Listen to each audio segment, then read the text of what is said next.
The lawyer's office smelled of old paper and furniture polish, a smell like a sealed tomb. Alara sat on a leather chair that was too big for her, its cold surface a stark contrast to the cloying humidity of the city outside. She was 20. She felt 1,000. Her grandfather was gone.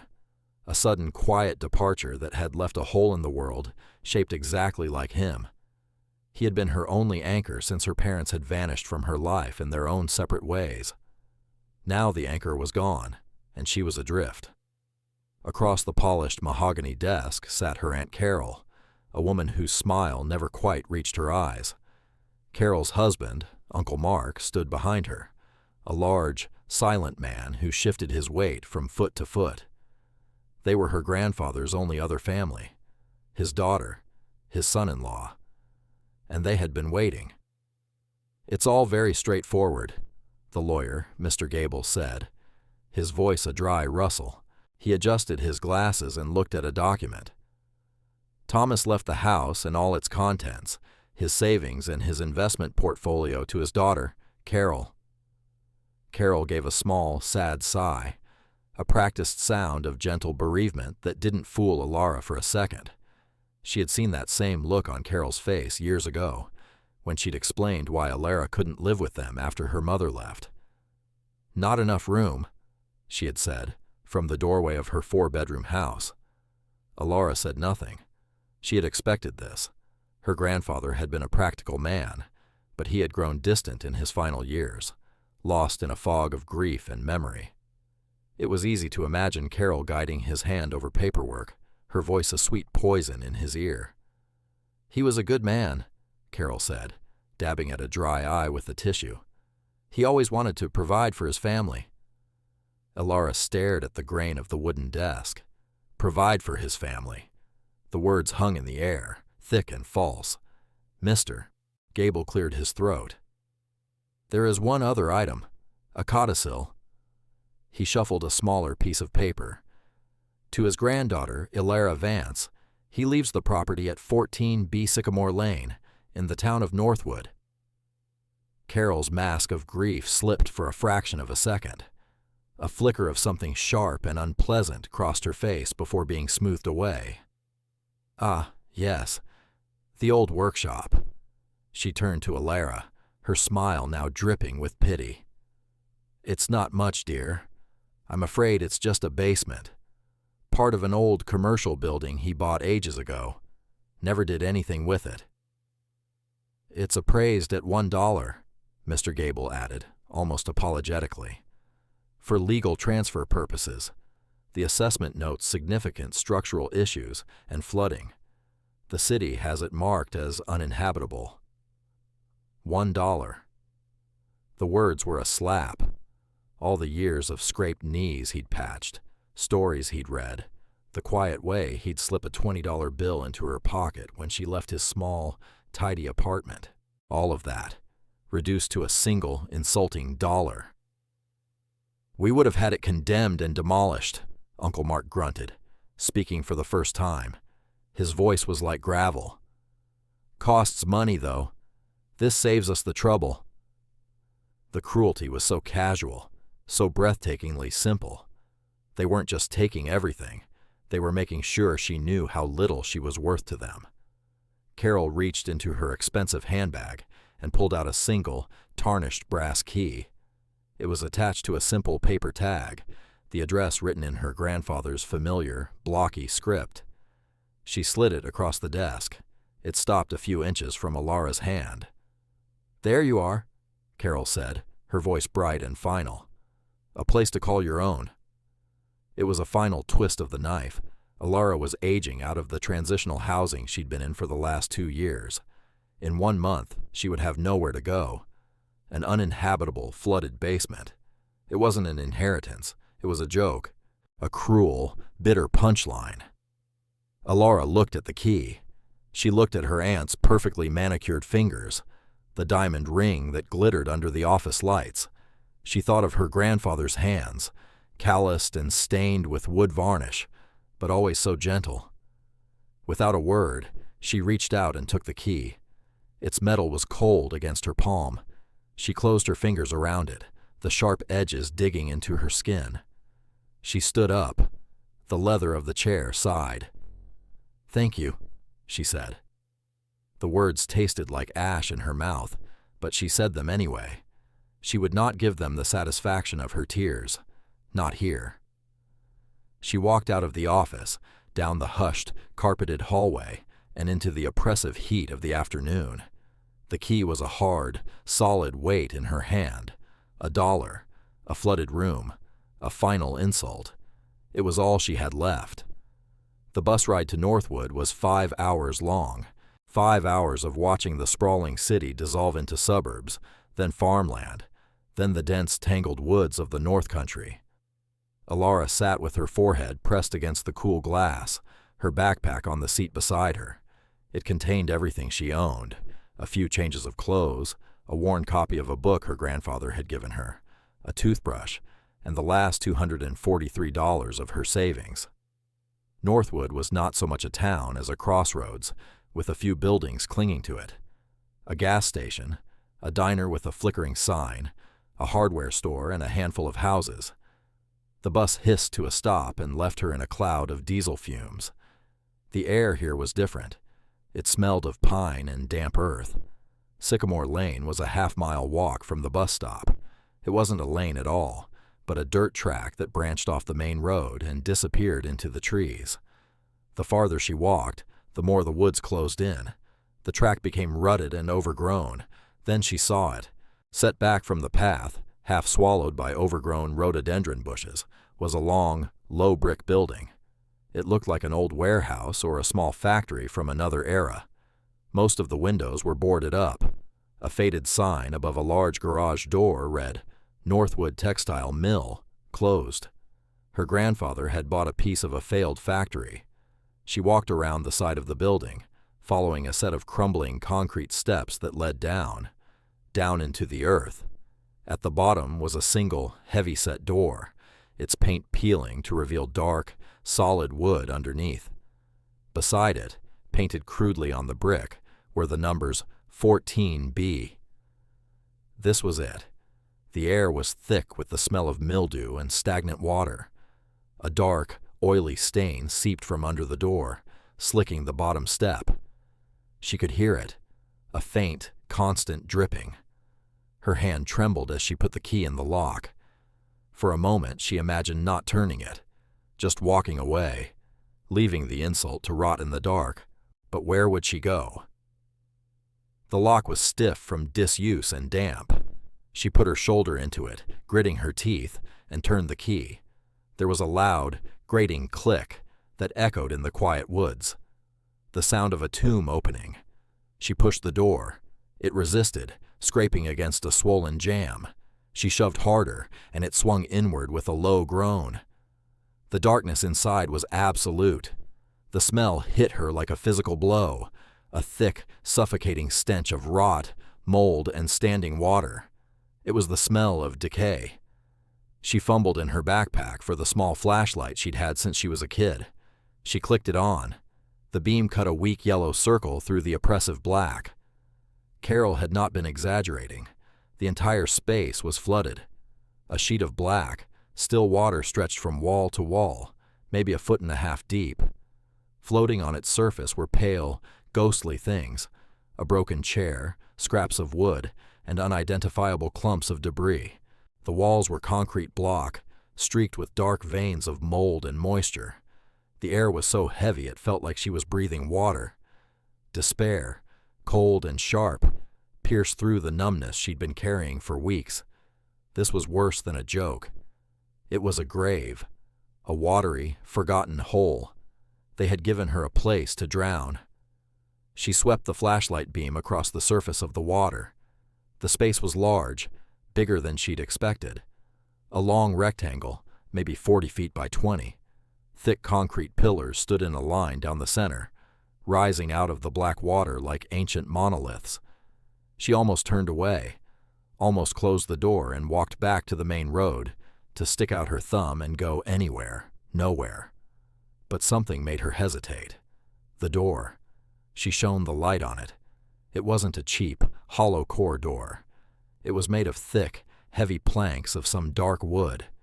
Even with the peeling paint, she could see that the joinery was precise. It was set perfectly square in its frame, despite the damp. Her grandfather had been a carpenter, a cabinet maker. He didn't do things halfway. Why put a door like this on a useless flooded hole? Her light followed the line of the wall. Concrete block, stained and grim. But the line where the wall met the ceiling was perfectly straight. The ceiling itself, what she could see of it between the pipes, was made of heavy timbers laid close together. No sag, no visible rot from this distance. She took a cautious step inside. The floor beneath the water was solid, concrete. She shuffled forward, the flashlight beam dancing ahead of her. Her sneakers were instantly soaked, the cold water a shock. She made her way to the nearest pillar. She ran her hand over its surface. It was solid, poured concrete, smooth and uncracked. He had built things to last. It was his way. "Good bones," he used to say, tapping the frame of a cabinet he was building. "A thing is only as strong as its bones." The bones of this place were strong. She waded deeper, the water sloshing around her calves. The beam of her flashlight caught something on the far wall. A workbench. It was made of massive timbers, its top well above the waterline. On it, arranged in a neat row, were tools. They were coated in a film of grime and moisture, but they were there. Hand planes, chisels, a mallet. And next to them, propped against the wall, was a large, leather-bound book. It was on the highest, driest part of the bench, as if placed there with care. A flicker of something, not hope, it was too early for hope, but curiosity, sparked in her chest. This wasn't just a forgotten cellar. Someone had been working here, her grandfather. He hadn't just bought this place and forgotten it. He had been here. He had set up a workshop. He had left his tools. She sloshed her way toward the bench, the water resisting her with every step. The silence was broken only by the sound of her own movement and the slow, steady drip, drip, drip from a pipe somewhere in the darkness. This place was a ruin. It was a flooded, moldy, worthless insult. But it was an insult with good bones. And for the first time in a month, Alara felt a question rise up within her, a question that pushed back, just a little, against the crushing weight of her grief. "What were you doing down here, Grandpa?" The first night, she didn't sleep in the basement. She couldn't. She climbed back up the concrete steps, closed the heavy door, and found a relatively dry patch of ground under a thick pine tree. She ate a squashed protein bar from her backpack and wrapped herself in her thin jacket against the evening chill.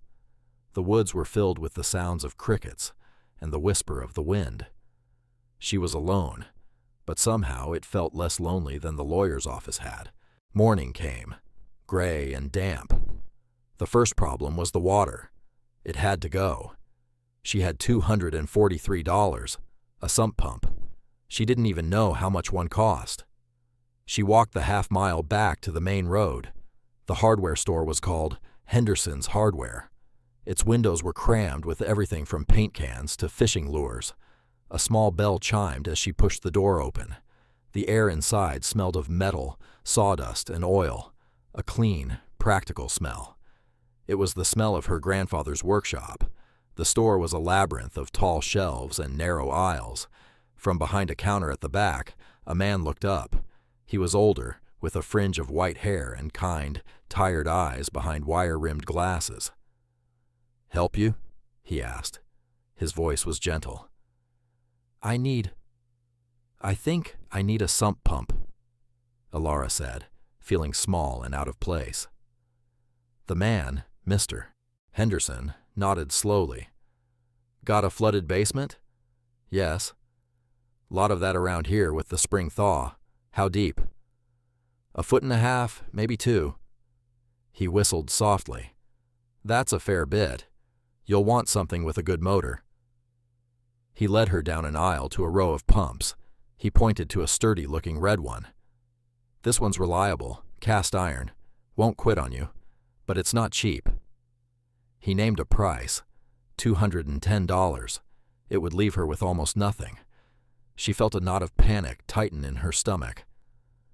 "I'll take it," she said, her voice tight. She had no choice. As he was ringing it up at the counter, he paused. He looked at her, a thoughtful expression on his face. "You're new here. Just moved in?" "Sort of. The old textile mill. 14B Sycamore Lane." Henderson stopped. He put both hands flat on the counter and stared at her. His gaze was intense. 14B. That was Tom's place. Alara froze. "Tom? Thomas Vance. Your grandfather?" It was a question, but not really. He was looking at her face, at the shape of her eyes, her chin.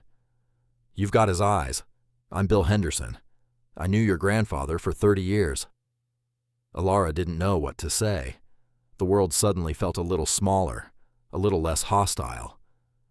"I'm Alara." "I know," he said softly. "He talked about you. Proud of you. Said you were smart. Good with your hands, too." He looked at the pump, then back at her. A shadow of sadness crossed his face. "I was sorry to hear about him. He was a good man. Quiet, but a good man." "My aunt said this place," she started, then stopped. "She said it was worthless." Henderson let out a short, harsh laugh that had no humor in it. "Your aunt, Carol." He said the name like it was something foul. "Carol wouldn't know value if it bit her. She saw this place once, 10 years ago, stuck her head in, declared it a money pit, and never came back. Your grandfather bought it for a song after the mill closed. He saw something nobody else did." "What did he see?" Alara asked, her voice barely a whisper. "Potential," Henderson said. "And peace.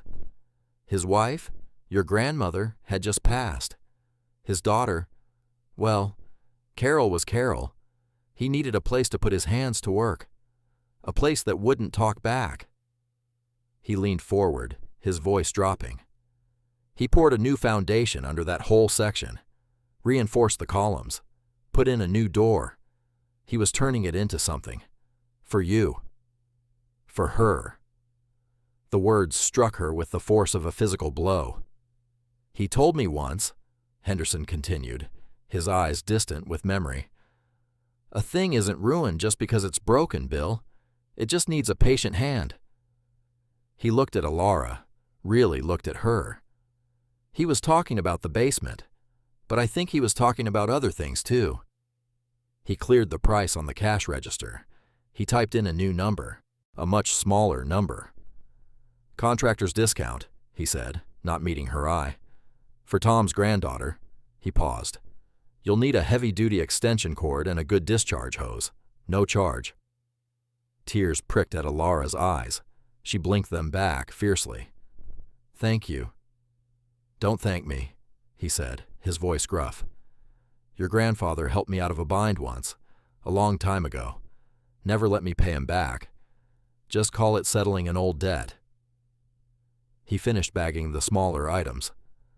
"That water, it's probably groundwater, seeping in. Once you pump it out, you'll need to find the source and seal it. Might be a crack in the wall, or maybe the floor."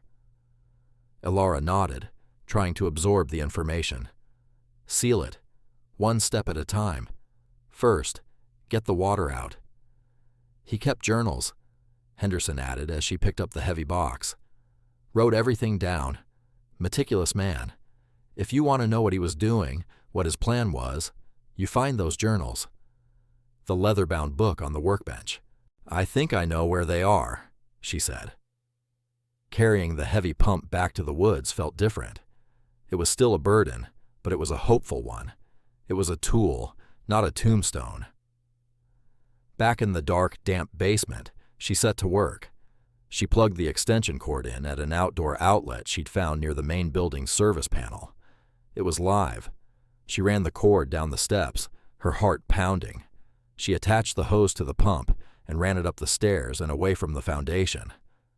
She lowered the pump into the black water. For a moment, it just sat there, a red metal island. Then, with a hum that grew into a steady, powerful thrum, it came to life. Water surged into the hose.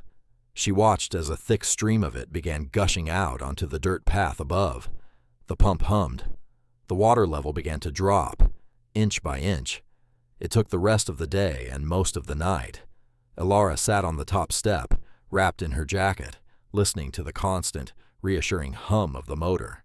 She was exhausted, but she couldn't sleep. She watched as the water receded, revealing the secrets of the floor. First, the tops of rubble piles emerged, then the legs of the workbench. Then, finally, the concrete floor itself, slick with a layer of foul-smelling gray sludge. By dawn, the pump was gurgling, sucking up the last dregs. The basement was empty of water. It was still a mess, a stinking, filthy, mold-caked mess. But she could see it now, the whole space. She took the flashlight and her grandfather's book, his journal, and waded through the muck to the workbench. The leather was damp, but the pages inside were mostly dry. He had placed it carefully. She opened it. The first page was dated 2 years ago, just after she had moved into the transitional housing. His handwriting was neat, precise. An engineer's script. Entry 1. The foundation is sound. Poured a new slab over the old one, 6 inches thick, with vapor barrier. The water is groundwater, seeping at the joint between wall and floor. The pump is a temporary solution. The real solution is an interior French drain.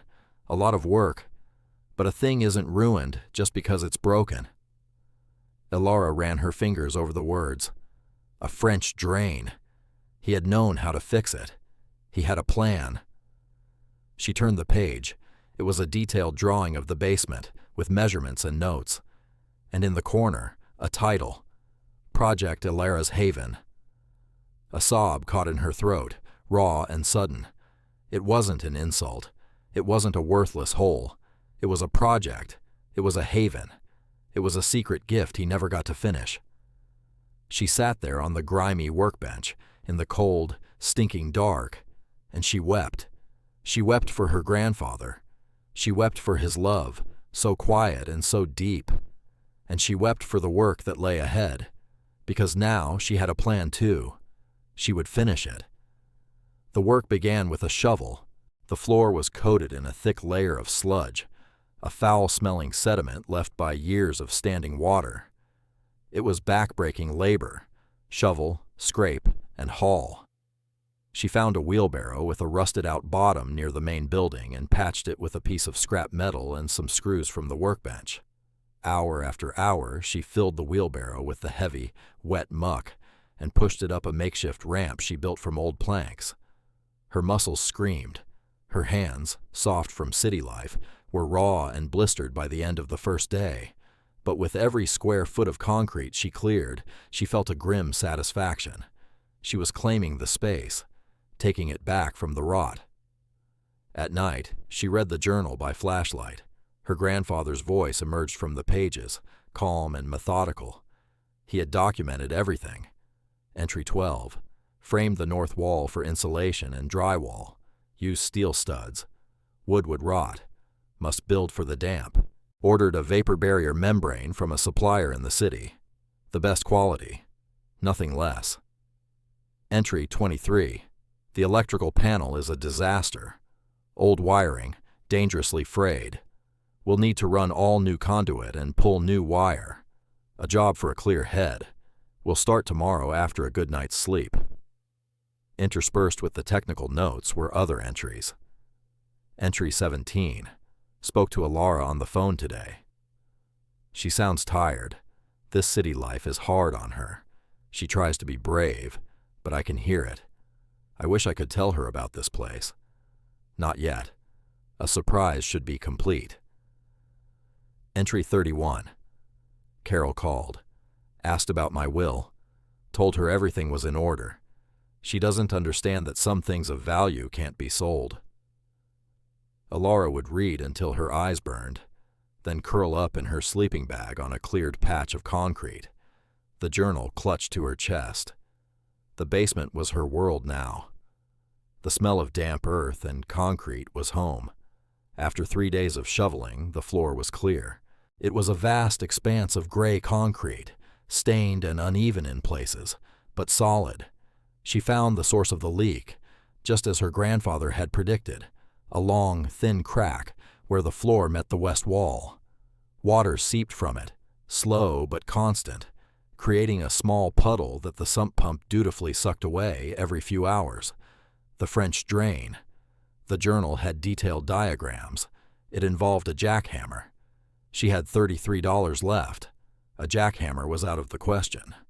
She went back to Henderson's hardware. The bell chimed. Mr. Henderson was there, sweeping the floor. He looked up and a slow smile spread across his face. "Heard the pump running for 2 days straight," he said. "Figured you got it dry." "I did," she said. "But I have a new problem. A leak.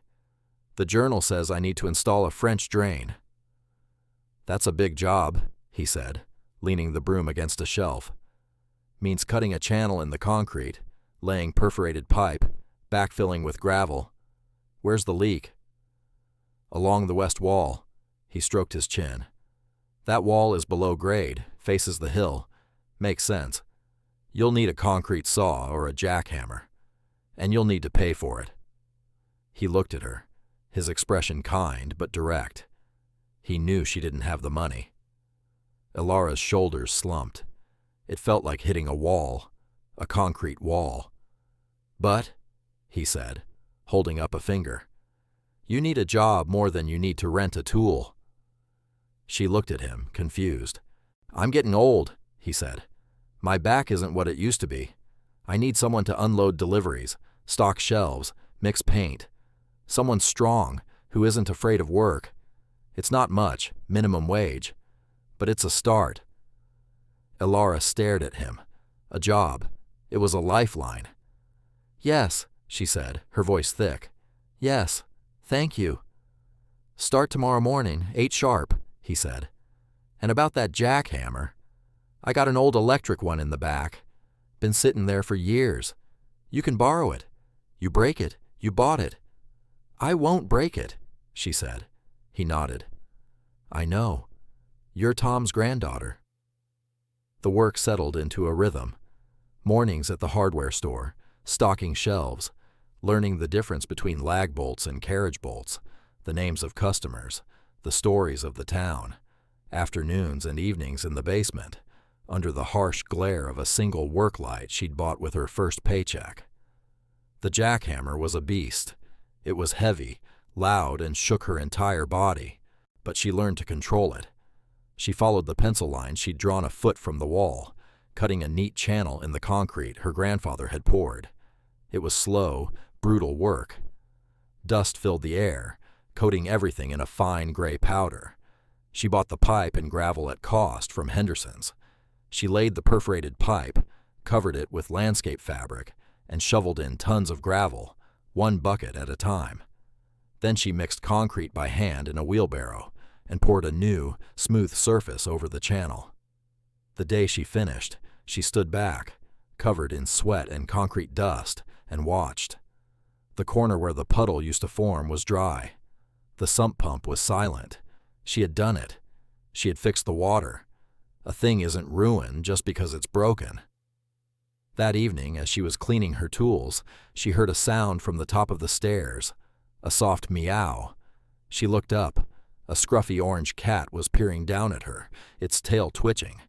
It was thin, with 1 torn ear. "Hello," she said softly. The cat meowed again, a plaintive sound. It took a hesitant step down, then another. It was wary, but it didn't run. She noticed a small bowl just inside the doorway, a bowl she hadn't paid attention to before. It was dry. She went up the stairs and sat down, not getting too close. The cat watched her with intelligent green eyes. On an impulse, she opened her backpack and took out the last of a bag of beef jerky she'd bought. She tore off a small piece and tossed it onto the step. The cat sniffed it, then gobbled it down. It looked at her and meowed again, louder this time. She tossed it another piece. There was a new entry in the journal that night, in her own handwriting, below her grandfather's. Fix the leak. The place is dry. A stray cat showed up. It's orange. I think it's hungry. The next phase was the mold. It covered the concrete block walls in ugly spreading maps of black and green. The journal was clear about the process. Entry 35. Mold must be killed, not just cleaned. Bleach solution. Heavy ventilation. A respirator is not optional. Safety first. Always. She bought the respirator and the bleach with her next paycheck. For days, the basement was filled with the sharp, chemical smell. She scrubbed the walls until her arms felt like they would fall off. Section by section, the ugly stains disappeared, leaving behind clean, bare concrete. While she worked, the orange cat became a regular visitor. It would sit on the top step, just out of the chemical fumes, and watch her. She started buying cat food. She named him Rusty. One afternoon, an elderly woman with a bright floral scarf and a kind, wrinkled face appeared at the top of the steps. She was holding a casserole dish wrapped in a towel. "Hello, dear," she said. "Bill Henderson told me I'd find you here. I'm Agnes. I live in the blue house down the road." Alara stopped scrubbing, surprised. "Hello?" "I brought you some dinner," Agnes said. "You can't live on hardware store snacks." She started down the steps carefully. "My goodness, what a change. I remember when Tom first brought me down here. It was just a dirt floor and spiders." "You knew him?" "Oh, heavens, yes," Agnes said, setting the warm dish on the workbench. It was macaroni and cheese. The smell made Alara's stomach ache with hunger. "Tom fixed my roof one year after a storm. Wouldn't take a penny. Just a cup of tea and a slice of my lemon cake. He was a good soul, kept to himself, but good." Agnes looked around the vast, clean space. "He was building this for you, you know. He was so excited. Said he wanted you to have a place to land, a place that was yours, that no one could take away." She patted Alara's arm. Her hand was warm. "He'd be so proud of you, so very proud." Alara felt that familiar prickle behind her eyes.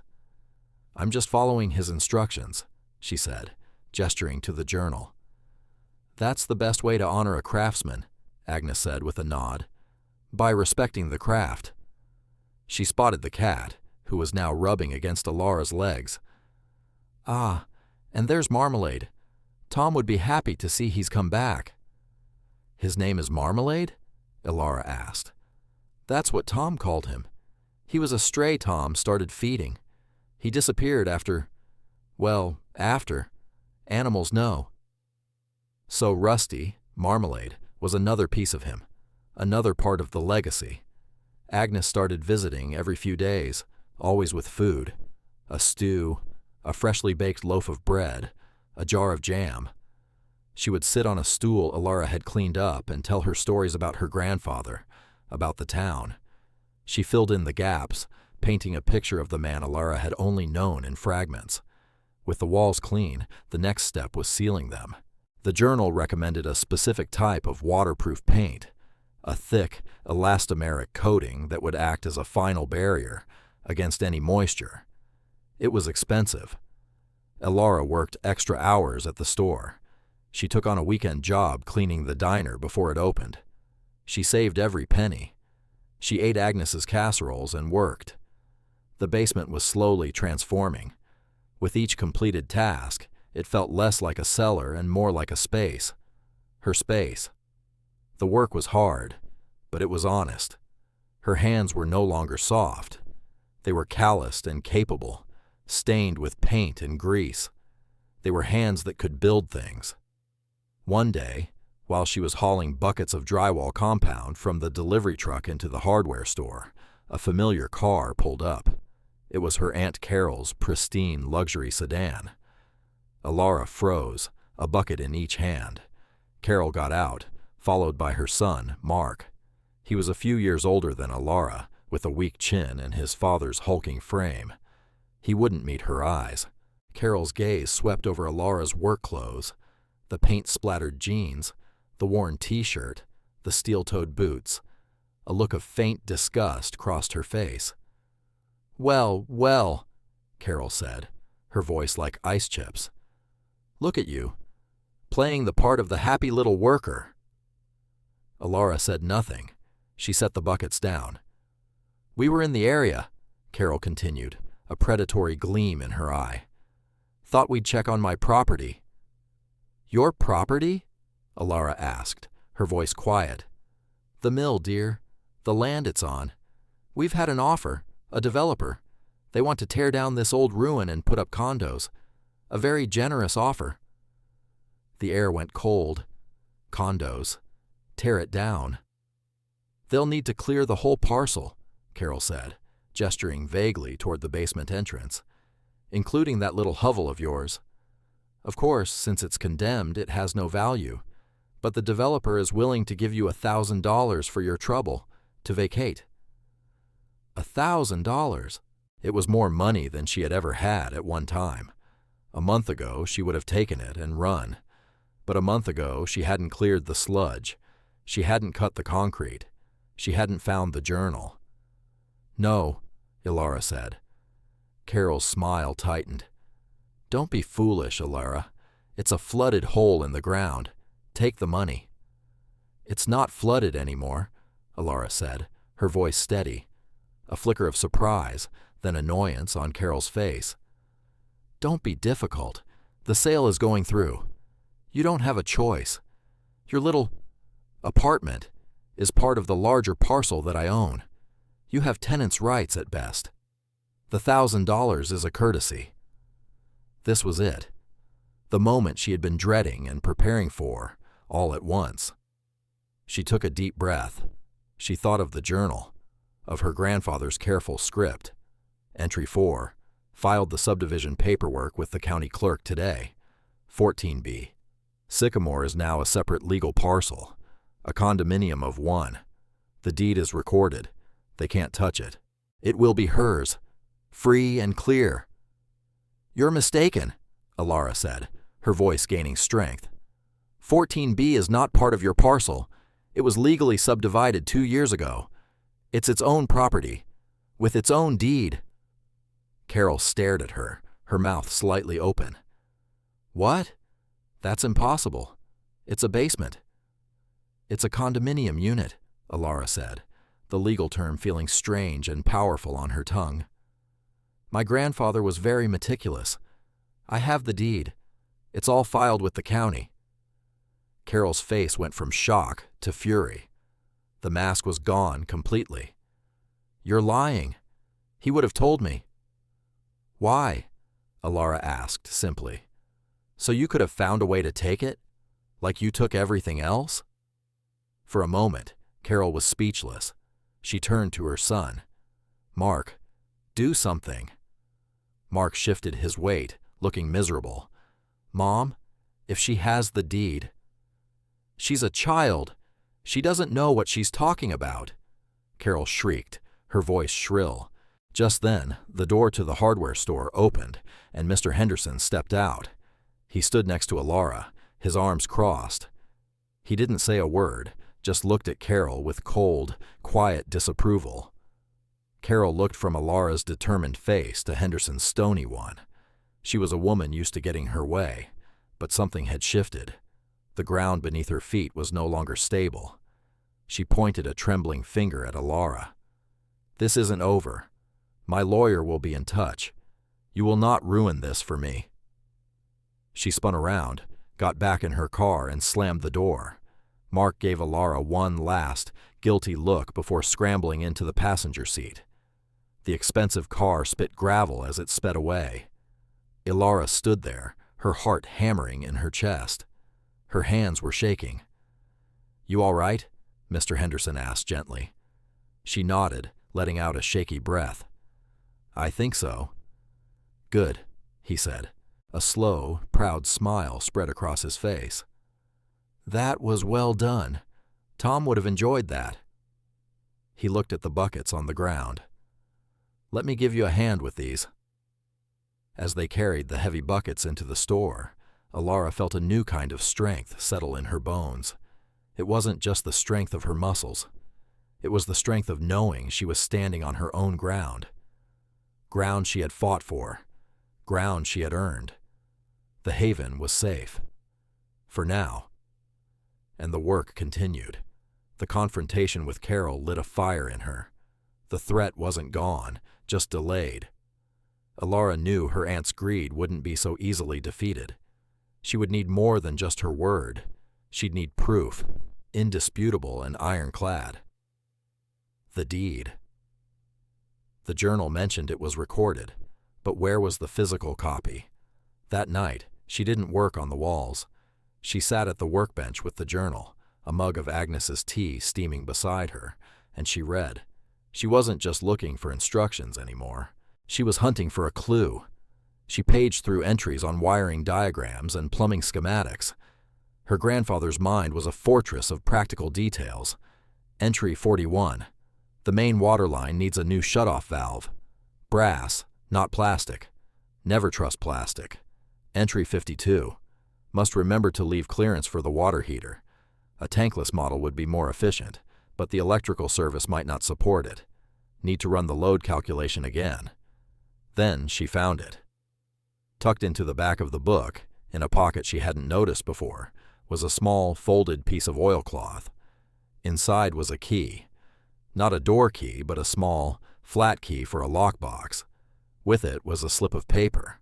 On the paper was a single line in her grandfather's script. Beneath the lies, the truth holds. Beneath the lies. What lies? She thought of Carol, of the lawyer's office, of the years of feeling like an inconvenience. But he wasn't talking about that. He was a practical man. He was talking about the structure. She stood up, flashlight in hand, and walked the perimeter of the basement. What was a lie? What was not as it seemed?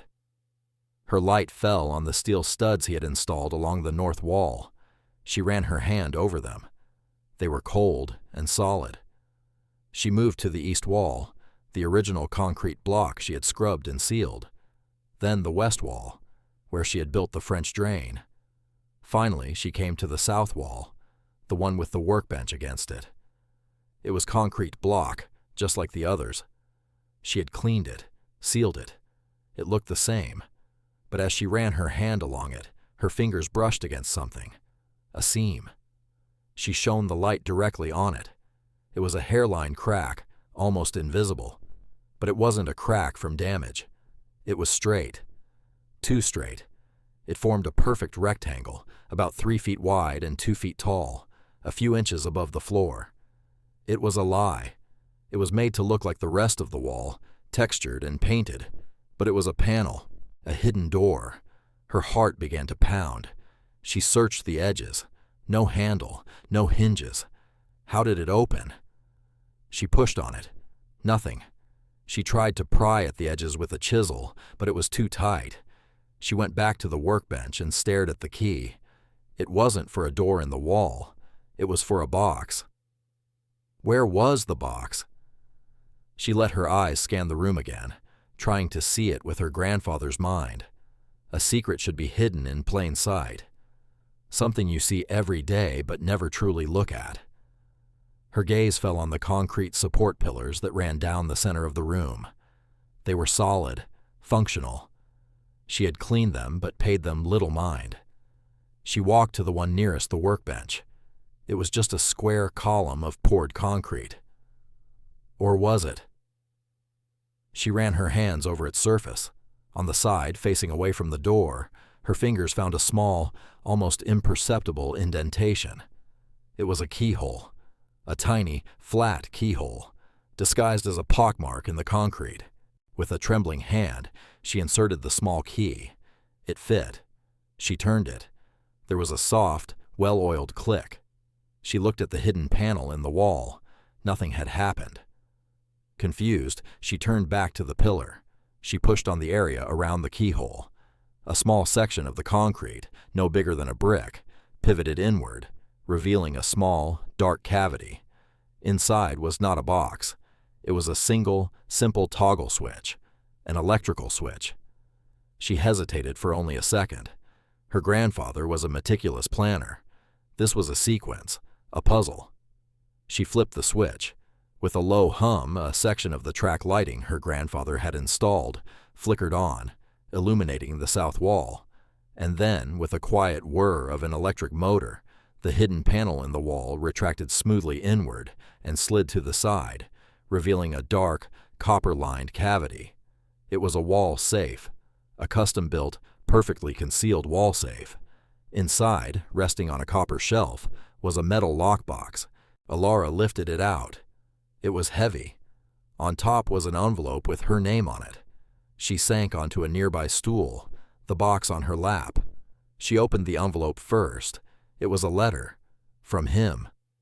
My dearest Alara, if you are reading this, then I am gone, and you have found your way here. I am sorry to have left you with a puzzle, but the world is full of people like your aunt, and some things must be protected. You were always good at puzzles. This place is yours, all of it. In this box, you will find the original deed for 14B Sycamore Lane, legally registered and filed. You will also find a certified copy of my will, the real one, which clarifies this ownership beyond any doubt. There is also some cash. I saved it for you over the years. For tools, for paint, for food, for the work. Use it wisely. A thing isn't ruined just because it's broken, little star. That includes people. That includes us. I was broken after your grandmother died. I fear I let you drift too far from me. This was my way of building a bridge back. My way of building you a foundation. Do the work. Make it your own. Be happy here. All my love, Grandpa.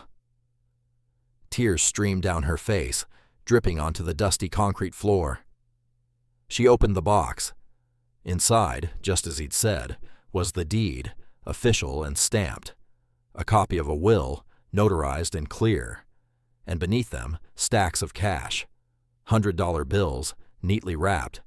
She didn't count it, but it was more than she had ever imagined. Thousands. Maybe tens of thousands.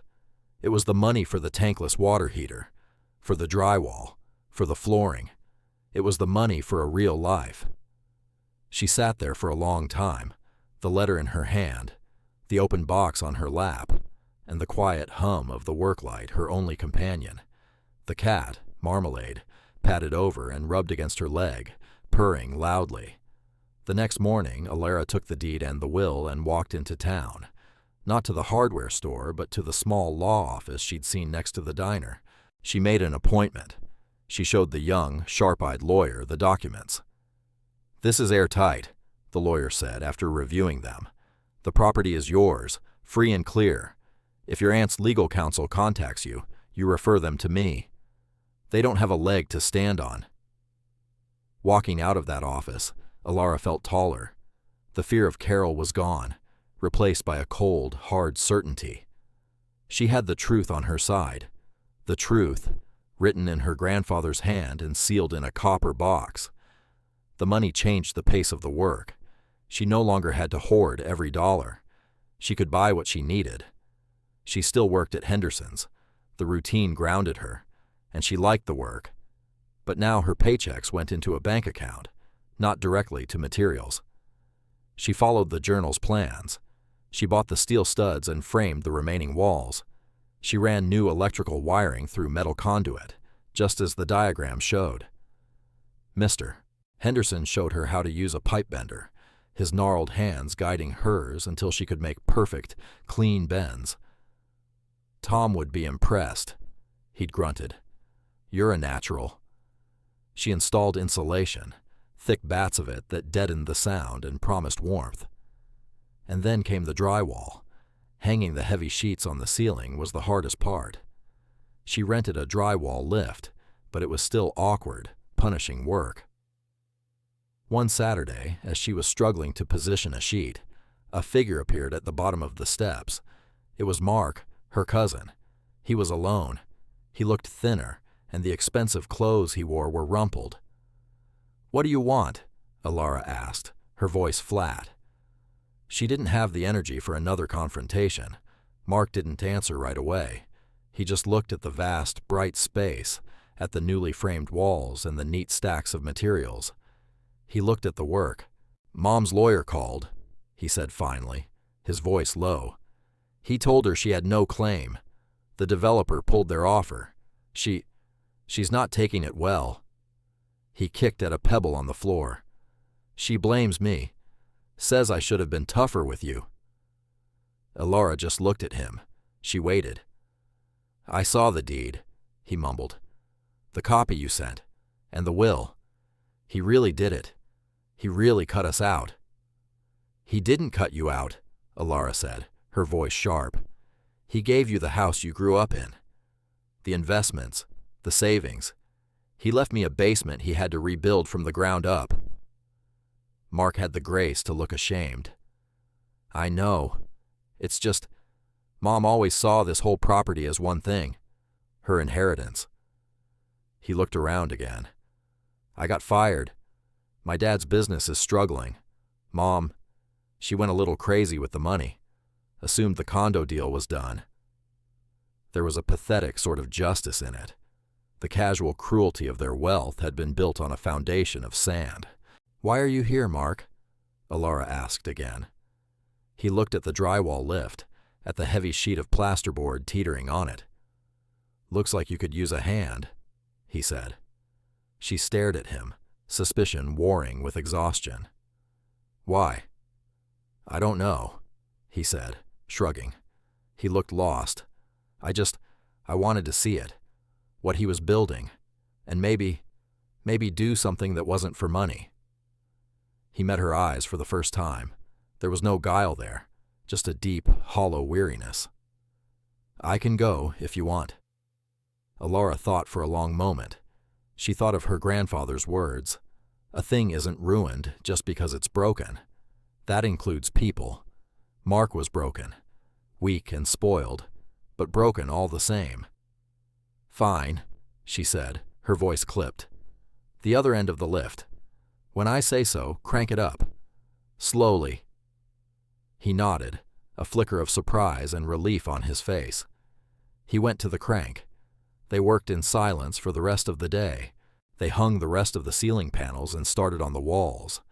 Mark was clumsy at first, but he was strong, and he listened. He did what she told him to do. He didn't complain. At dusk, when they finished the last wall, they stood in the middle of the room, both covered in white dust. The basement was no longer a cavern of concrete blocks. It was a room, with walls. Thanks, Elara said. It was all she could manage. Yeah, he said. He looked at his hands, covered in blisters. It's good work. He turned to leave, then hesitated. Elara, I'm sorry. For that day at the lawyer's office, for all of it. She just nodded. Forgiveness was a long way off, but it was a start. An atonement made of sweat and drywall dust. He left. She never knew if she would see him again. But as she swept the floor that night, she felt a subtle shift. The Haven was not just a fortress anymore. It had, in a small, strange way, opened its doors. The drywall was up. The space was transformed. It was no longer a basement, but a series of rooms, their shapes defined by clean, white walls. Elara stood in the middle of it all, a tape measure in her hand, and felt a thrill of creation. She was not just restoring, she was building. The next stage was finishing, the endless, detailed work of turning a shell into a home. Taping and mudding the drywall seams was an art she learned from a book she bought at Henderson's. Her first attempts were lumpy and uneven, and she found herself sanding them down and starting over, her grandfather's voice a quiet echo in her mind. Do it right, or do it twice. She did it right. She learned the feel of the mud on the knife, the right pressure, the perfect sweeping motion. Slowly the seams vanished, and the walls became smooth, flawless surfaces. Agnes came by with a pot of soup and marveled at the change. Oh, my word, child, it's a real house. She ran a hand over a finished wall. Smooth as silk. You have the touch. While she worked, she thought about the final part of her grandfather's letter. A thing isn't ruined just because it's broken. That includes people. He had been talking about himself, about her, but maybe he had been talking about her mother too. Her mother had left when Alara was 6. The story she'd been told by her father, and later by her grandfather in carefully edited snippets, was simple. Her mother couldn't handle being a wife and a mother. She was young, restless. She had walked away. Alara's father, broken by it, had drifted away himself a few years later, a ghost in his own life until he faded completely. The anger she held for her mother was a cold, hard stone inside her. It was a feeling she rarely examined, but it was always there. One evening, after a long day of sanding, she was cleaning the workbench. She wiped down the heavy timber top, her cloth catching on a small, raised knot in the wood. Annoyed, she pushed at it. It moved. It wasn't a knot. It was a wooden plug, perfectly fitted and stained to match the grain. She worked it out with the tip of a chisel. Beneath it was a hole, and in the hole was a small, tightly rolled scroll of paper, tied with a piece of twine. Her hands shook as she unrolled it. It was another letter, not for her. It was addressed to Thomas. The handwriting was feminine, looping and elegant. It was dated 15 years ago. My dearest Thomas, thank you for seeing me. I know it was hard for you. I know you think I did a terrible thing, and maybe I did, but I need you to know why. Robert, your son, my husband, was sick, not in his body, but in his mind. The anger in him was a poison, and it was starting to spill onto Alara. He never hurt her, not physically, but the shouting, the things he would break. She was so small, and she was starting to flinch whenever he entered a room. I couldn't let her grow up in that fear. I tried to get him help. He refused. He said I was the one who was crazy. I told him I was leaving and I was taking Alara with me. He told me if I tried, he would make sure I never saw her again. He said he would tell everyone I was unfit, that I had abandoned her, and he would use his family's money to fight me until I had nothing. And he would win. You know he would have. So I made a choice. A horrible, impossible choice. I could stay and watch my daughter be slowly broken by her father's rage, or I could leave and let her be raised by you, the kindest man I have ever known. I could give her a chance at peace, even if it meant she would hate me for it. I walked away from her so she could be safe. I made myself the villain of the story to save the hero. Please, don't ever tell her this. Let her have her anger. It's better than the fear. Just love her for me. Keep her safe. That's all I have ever wanted. All my love, Sarah. Alara read the letter once, then twice. The words swam before her eyes. The stone of anger inside her didn't just crack, it shattered. It turned to dust and blew away, leaving a vast, aching emptiness in its place. Her mother hadn't abandoned her. She had sacrificed herself. She had given up everything, her home, her reputation, her own daughter, to protect her. The story Alara had built her life around was a lie, a necessary, protective lie. She remembered her father's rages now, flashes of a slammed door, a shattered plate. She remembered the feeling of hiding under her bed, her hands over her ears. She had been so young. The memories were clouded, indistinct. Her grandfather had shielded her from the worst of it, and then from the memories themselves. He had kept the secret. He had honored her mother's wish. He had let Alara hate her, because hate was a shield, and he had promised to keep her safe. She staggered back and sat on the floor, the letter clutched in her hand. The whole world had been recontextualized. The pain of abandonment was replaced by a new, more complex grief. A grief for her mother's sacrifice, for her father's illness, for the years of misunderstanding. Marmalade jumped down from the workbench and pushed his head into her hand, a solid, comforting presence in the swirling chaos of her emotions. She buried her face in his fur. The letter had no return address, just a postmark from a small town in Oregon, a place called Seaside. For 2 days, Alara did not work. She walked in the woods. She sat by the creek that ran behind the old mill. she thought. She grieved for the childhood she'd had, and for the one she hadn't. On the third day, she went back into the Haven. She picked up a paintbrush.